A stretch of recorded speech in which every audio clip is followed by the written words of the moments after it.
जब देश के कुछ आम जनता ही अमीर और बाकी लोगों की जान की दुश्मन बन जाए सिर्फ पैसों के लिए, तो उस देश की हालत क्या होगी। क्या सरकार लोगों को एक दूसरे से लड़ने से बचा पाएगी।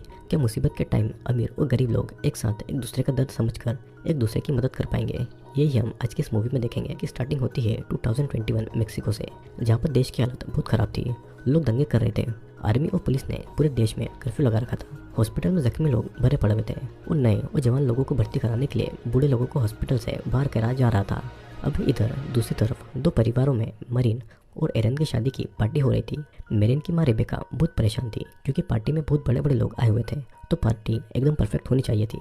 लेकिन कभी कभी उनके घर का पानी खराब आ रहा था और गेस्ट जब भी गिफ्ट में पैसे देते थे तो रेबेका उसको एक तिजोरी में रख देती थी। कुछ लोग पार्टी में बहुत देर से आए थे क्योंकि आर्मी ने बहुत सारे रास्तों को बंद कर रखा था, तो उनको वहां पर आने के लिए दूसरा रास्ता लेना पड़ा था। अब उसी टाइम उनके घर का एक पहले का नौकर रोनाल्डो रेबेका से मिलने आता है, जो कि उससे कुछ पैसों की मदद मांगता है जिससे कि वो अपनी पत्नी को हॉस्पिटल में एडमिट करवा पाए। पहले तो रेबेका उसको पैसे देने से मना करती है, लेकिन रोनाल्डो के लिए वो कुछ पैसे अपने बेटे इवान और अपने पति डैनियल से ले लेती है और रोनाल्डो को दे देती है।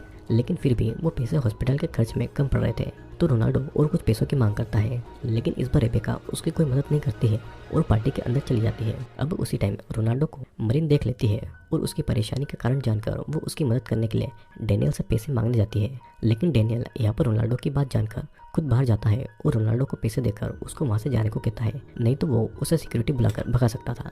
मरीन फिर भी रोनाल्डो की मदद करने के लिए फिर से तिजोरी के पास जाती है, लेकिन तिजोरी का पासवर्ड उसकी माँ रेबेका ने चेंज कर दिया था। और तब मरीन एलन से पासवर्ड पूछने जाती है, लेकिन एलन को इसके बारे में कुछ भी नहीं पता था। एलन के मुताबिक रोनाल्डो पैसों के लिए अपनी वाइफ की बीमारी का बहाना बना रहा था, लेकिन मरीन उन सब बातों पर बिलीव नहीं करती है क्योंकि रोनाल्डो और उसकी वाइफ एलिसा ने बचपन से मरीन की देखभाल की थी। रोनाल्डो तो वहाँ से जा चुका था, लेकिन फिर भी मरीन उसकी मदद करने के लिए फ़ोन और एटीएम कार्ड लेकर उनके घर की नौकरानी मार्ता के बेटे क्रिस्टन के साथ में कार में एटीएम की तरफ जाती है। और जाने से पहले वो मार्ता से मना करती है कि वो किसी को भी न बताए कि वो कहाँ गई है। अब रास्ते में मरीन को दूसरी रोड लेना पड़ती है क्योंकि बहुत सारी रोड को आर्मियों ने ब्लॉक कर दिया था। और इस तरफ पार्टी में गन दिखाकर कुछ प्रोटेस्टर्स घुस आते हैं और वहाँ पर लोगों के साथ में मारपीट करके उनके पैसे लेते हैं। लोग पैसे देने वाले हो या ना देने वाले हो, लेकिन उन प्रोटेस्टर्स ने बहुत से लोगों को मार दिया था और यहाँ तक कि एक प्रेग्नेंट लेडी को भी उन्होंने जिंदा नहीं छोड़ा था। रेबेका भी इसी दौरान मारी गई थी और इवान भी गोली लगने से जख्मी हो गया था। मार्ता फोन पर क्रिस्टन और मरीन को घर आने से मना करती है, नहीं तो उनकी भी लाइफ खतरे में आ सकती थी। और प्रोटेस्टर घर को बुरी तरीके से तोड़ रहे थे। वो वहाँ का सामान और पैसे चोरी कर रहे थे और पार्टी के गेस्ट से भी वो मारपीट कर रहे थे। दूसरी तरफ मरीन और क्रिस्टन भी दंगे में फंस जाते हैं और किसी तरह वे लोग रोनाल्डो के घर तक आते हैं। लेकिन एक अमीर लड़की का एक गरीब के घर में छुपने से उनकी और मरीन की जान को खतरा हो सकता था। मरीन फिर एलिसा से मिलकर उसको प्रॉमिस करती है कि वो उसको हॉस्पिटल लेकर जाएगी। लेकिन रात तक टाउन में दंगे खत्म नहीं हो रहे थे और मरीन क्रिस्टन के घर रहने के लिए चली जाती है, जो कि रोनाल्डो के ऊपर वाला घर था। और मार्ता भी तब तक घर पहुंच गई थी और कुछ ही टाइम में आर्मीज कुछ लोगों को मारकर किसी तरह टाउन पर काबू पा लेती है। और सुबह तक आर्मीज मरे हुए लोगों की बॉडी को लेकर चली गई थी और पूरे शहर में कर्फ्यू लगा दिया था। मरीन अपने घर पर जाना चाहती थी, लेकिन मरीन के लिए कोई खतरा न हो इसलिए पहले क्रिस्टन बाहर देखने जाता है ताकि कोई खतरा न हो। और दूर से आए आर्मी को वो मरीन के बारे में बताता है ताकि वे लोग मरीन को सेफली घर पहुंचा दें। मरीन उन आर्मी के साथ में उनकी गाड़ी में बैठ जाती है और गाड़ी के अंदर आर्मी के कहने पर मरीन उनको अपनी ज्वेलरी और फोन दे देती है। यहाँ पर आर्मी मरीन को घर नहीं बल्कि उनके अड्डे पर ले जाते हैं, जहाँ पर और भी कई लोगों को बंदी बनाकर रखा गया था। उन सभी लोगों को एक नंबर दिया गया था और फिर उनकी सारी इन्फॉर्मेशन ले ली जाती है ताकि उनके परिवार वालों से उनके बदले पैसे ले जा सके। और बात न मानने पर उनको वहाँ पर बहुत ज़्यादा टॉर्चर किया जाएगा। यहाँ तक कि कुछ आर्मी बंदी बनाई गई औरतों का रेप भी करते हैं। इस तरफ इवान इतना ज़्यादा जख्मी था कि वो बेड से उठ भी नहीं पाता था।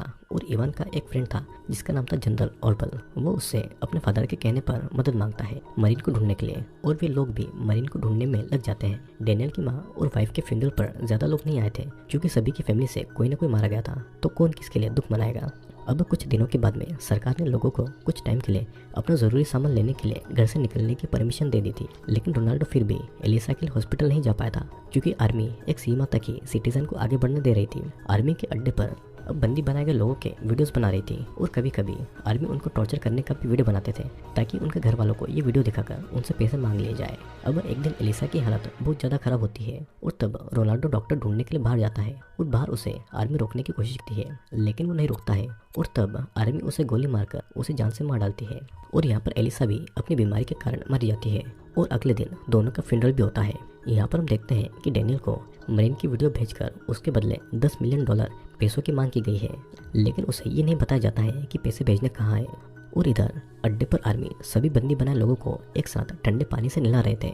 वहाँ की कुछ आर्मी इतने पैसों में खुश नहीं थे और उन्हें बंदी बनाए गए लोगों की फैमिली से और भी ज्यादा पैसे चाहिए थे। तो वो मरीन को चुपके से एक अलग जगह पर लेकर जाते हैं और मार्ता को खबर पहुंचाते हैं, तो वो उसके बदले उन्हें $80 मिलियन दे दें। अभी यहाँ पर टाउन के सिटीजन को अपने अपने जॉब पर जाने की परमिशन मिल चुकी थी और लोगों को फिर से काम करने का परमिट भी दिया जा रहा था। तो वे दोनों मरीन के घर पर अपनी जॉब पर वापस जाते हैं। क्रिस्टन यहाँ पर वर्क परमिट ढूंढ रहा था, क्योंकि कहीं भी आने जाने के लिए आर्मी चेकिंग के बाद ही उनको जाने देती थी, ताकि कोई भी अपने साथ में हथियार नहीं ले जा सके। और उनको काम पर भी आर्मी छोड़ा करती थी, ताकि रास्ते में वो कुछ भी नहीं कर सके।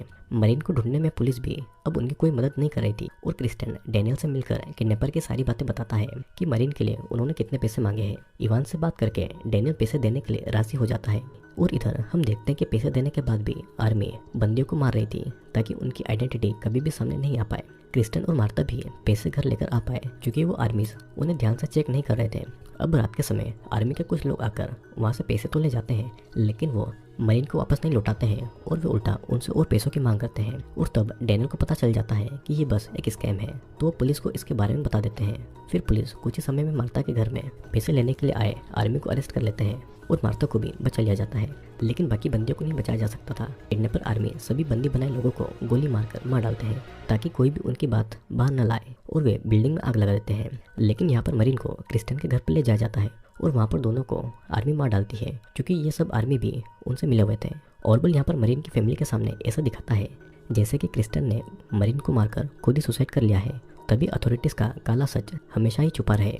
कुछ दिनों के बाद में इन सब जुल्म का इल्जाम मार्ता पर लगाकर उसको पब्लिकली फांसी दे दी जाती है, और ऑर्बल और मरीन के फादर ये सब बैठकर देख रहे थे। और इसी के साथ में ये मूवी यहीं पर एंड होती है। दोस्तों, इस मूवी में कुछ प्रोटेस्टर अपने हक के लिए देश से लड़ाई कर रहे थे, लेकिन वे लोग अपने लालच के लिए अमीरों के घर पर चोरी करने लगे और यहाँ तक कि लोगों को बेरहमी से मारने भी लगे।